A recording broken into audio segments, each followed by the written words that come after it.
I've been trapped my entire life inside a simulation that is the role of the creative artist. It's time to wake up from this delusion. 说我不是做的不是艺术，那有没有一个人来用很完整的 argument 一个点来跟我讲说为什么我做的不是艺术？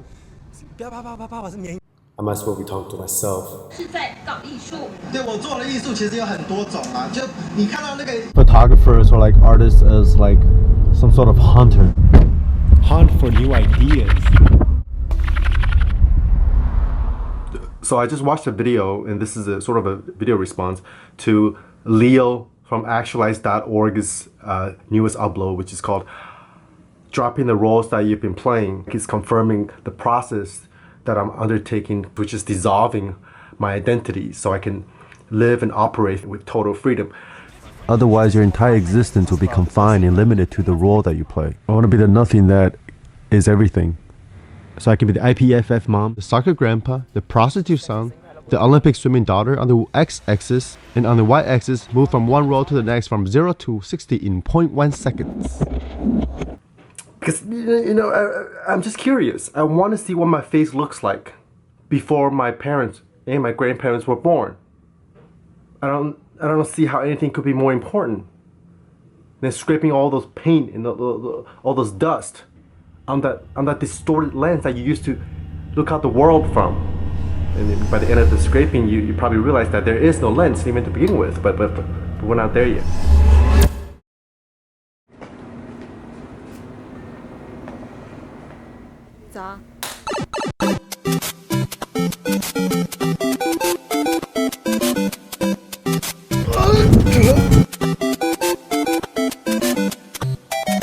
Everybody's playing a role, and we're just actors, right? Playing this game. And see, when you're in the midst, or when you're so embodied in your role that you take it to be your reality, it's almost like it's the same as being trapped in the Matrix. And you realize that all your behaviors, all your relationships, and all your thought patterns and emotional, The way you talk, the way you walk, the way you dress, all that can be traced back to that illusion, which is the role that you take on. And once you step out of your role, even for just a glimpse from the perspective of your own true, authentic self,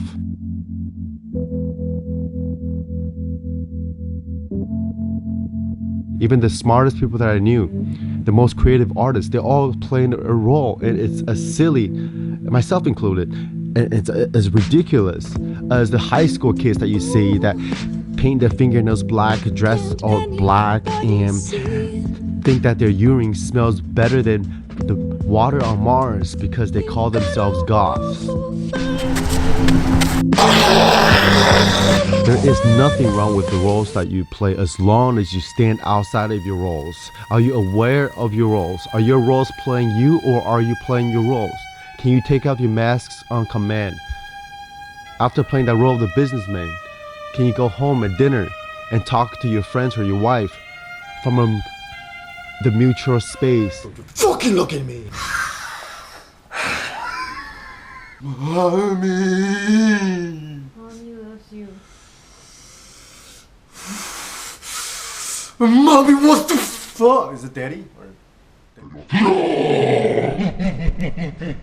Alcoholics, alpha male, feminist businesswoman, the nerd, the pop star, the gym rat. Say it more like I'ma fuck around and get bad. I'ma fuck around and get bad. I'ma fuck around and get bad.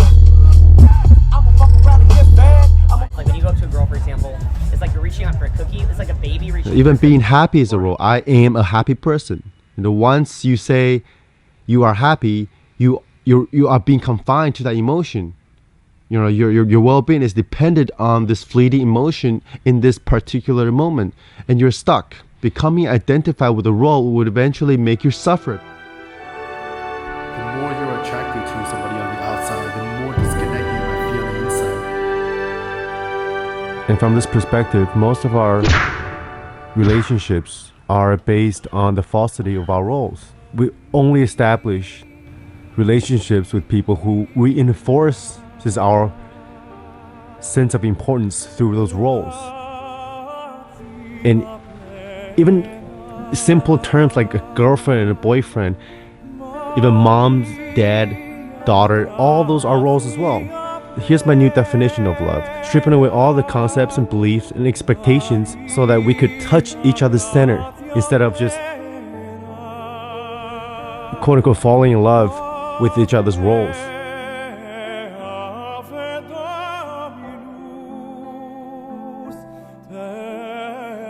Sir Marana Maharshi, he got fully realized, but by keeping coming back to the sense of I amness over a decade, that's the self-inquiry.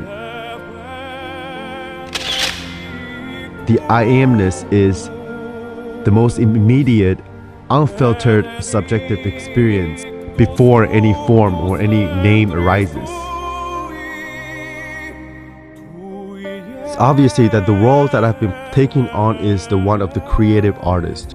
And my whole life I've been conditioned by and programmed by parents. They took me to drawing classes, took me to violin lessons, and by society. I go to art museums and condition me to make certain types of video that looks like certain type of art. Each role has other layers of simulations or matrix attached to them as ideological values and beliefs.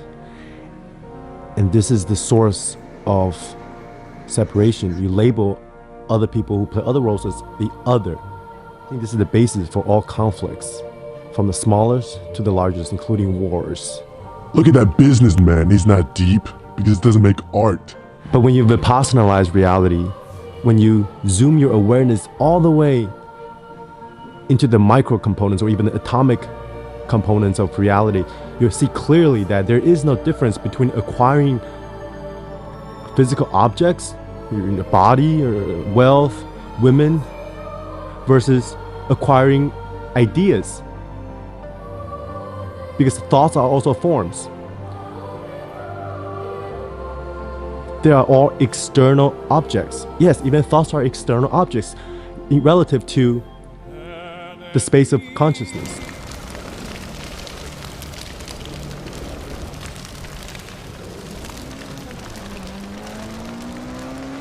So you gotta be careful, because when you do those kind of self-inquiry, it's easy to get attached or to be identified with just another belief. The belief that I am awareness or that I am consciousness. All those are just, again, roles. How are you supposed to act when you're pure consciousness? Right there, you fall into another trap. You're running another program. I'm talking about this shit, and then I'm like, okay, I peel off the layer of the role of an artist. I'm this authentic self now. What does that mean? And Osho sitting there with his eyes like this and talk all slow. I'm playing the role of a spiritual playboy. I'm a spiritual master, but I still fuck my disciple. Yeah. So what roles are you playing, and why? And I think it takes years of dissolving your identities. It's not like you can just intellectually realize those illusions and then boom, you're awoke.